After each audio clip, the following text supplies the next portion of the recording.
इसे जल चुकी है बोट। अब देख सकते हैं कंडेंसर भी फटा हुआ है। इसका जो पीएफ है वो भी फट गया है। ओवर वोल्टेज के लिए भी होता है। इंटेक्स का 10500B home theatre tower board D718 B668 वाला ट्रांजिस्टर से बना है। ये बहुत सारा मॉडल में आता है। 10500, 10800, 1200, 2800, 10500 SUB। ये दो ट्रांजिस्टर मिलके वन साइड और दो ट्रांजिस्टर मिलके दूसरे साइड बना है। ये बोर्ड लगभग 150 वाट से 200 वाट तक निकल लेता है।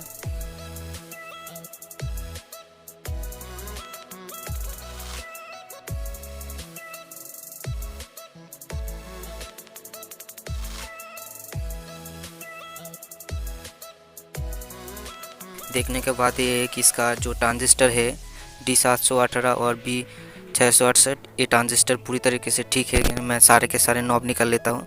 इसका ट्रांजिस्टर पहले मैं माप लूँगा।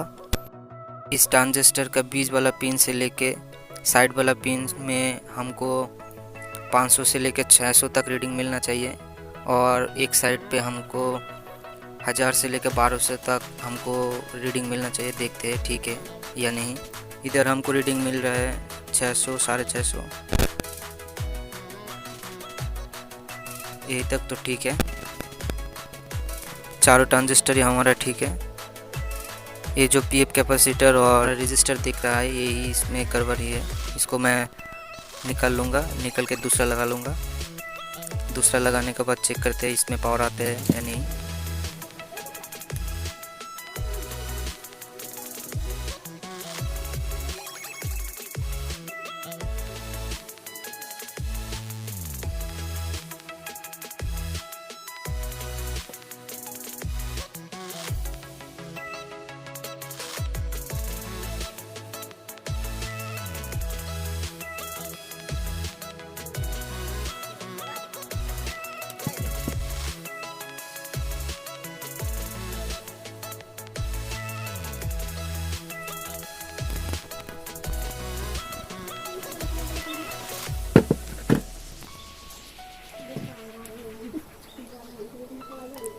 मैंने सारे के सारे जो टूटा फूटा चीज़ है मैं इसको निकल लिया। अब नया लगाने का बारी है। इस बोर्ड का खासियत ये है कि इस बोर्ड का कोई भी कंपोनेंट अगर जल गया, फट गया या समझ में दिक्कत आता है तो कोई बात नहीं। इसका जो बोर्ड है इसमें लिखा हुआ है कि कितना से कितना चाहिए हमको, कौन सा कंपोनेंट कितना का चाहिए। आपको समझने में कोई दिक्कत नहीं आएगा। इसको रिपेयरिंग करने में भी कोई दिक्कत नहीं आएगी। ये रेजिस्टेंस जो है ये 10 ohms 1 वाट। आपको 10 ohms 1 वाट नहीं मिला तो 10 ohms 1-2 वाट चलेगा, कोई दिक्कत नहीं। मेरे पास 10 ohms 1 वाट ही है, मैं इसको यूज़ करूँगा।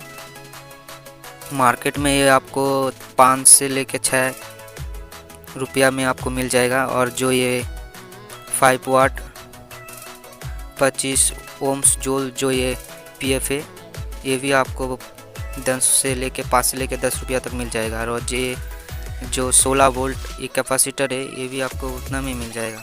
अगर आपको कैपेसिटर ये वाला नहीं मिलता है तो कोई दिक्कत नहीं।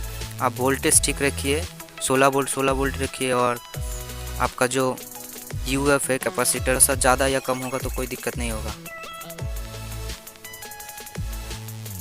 चलिए मैं बिना देरी के इस बोर्ड को फटक से सोल्डरिंग कर लेता हूँ।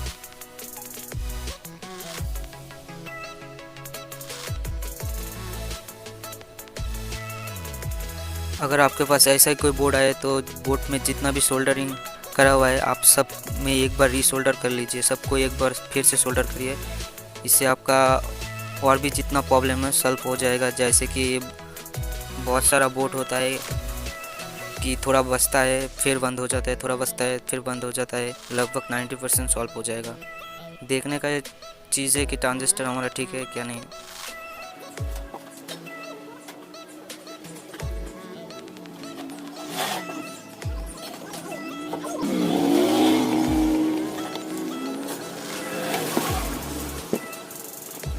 इसका बड़ा वाला जो कंडेंसर है ये 4700 यूएफ का है।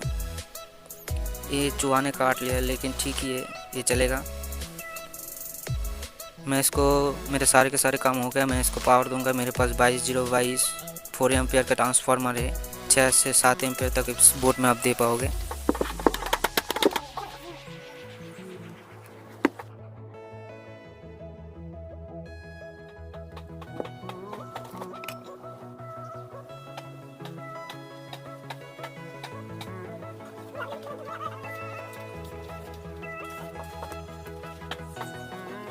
मेरे पास जो स्पीकर है वो 10 इंच का है और एक है 7 इंच का। मैं इसका ही कनेक्शन इसमें लगा रहा हूँ और इसका नेक्स्ट वीडियो में हम बता देंगे इसका फुल वायरिंग कनेक्शन और इसका टेस्टिंग भी करेंगे।